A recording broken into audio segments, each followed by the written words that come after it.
हा सुनबाई, घरात नको जाऊ आता. असं 4 दिवस बाहेरच थांब. कारण जरी तुला काही लागलं तर समजा तुझी जाव आहे नाही तर तुझा नवरा आहे, त्यांच्याकडून घे. पण 4 दिवस घरात जाऊ नको. आई, किती दिवस ग तू असे हे जुने विचार घेऊन बसणार आहे? बास कर ना आता. हे जुने विचार किती दिवस ठेवणार आहे आता हे असं चालू? ए गबात तुला काय कळतंय? आमच्या काळामध्ये असं नव्हतं. 4 दिवस आहे ना कपडे घेऊन नदीला आंघोळीला लाईत होती, आणि 4 दिवस आहे ना बाहेरच ठेवायची. भांडी घरात नाही आणि बाई घरात नाही. तुमचा आता निघाले नवीन. ए तुम्हाला सांगितले ते करा, मी चालले शेताला आता. उरकू द्या. आईला बोललो तर राग येईल, आणि बायकोची बाजू घेऊन बोललो तरी आईला राग येईल. पण हे कुठेतरी थांबायला हवं.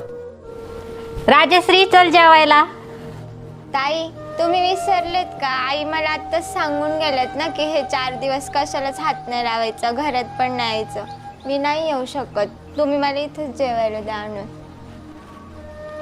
हा चल तू जेवायला. माझ्या लक्षात आहे सासूबाईंच्या बोलण्याचा एवढा काय विचार करू नको. चल माझ्यापाशी बस. खरंच ना ताई?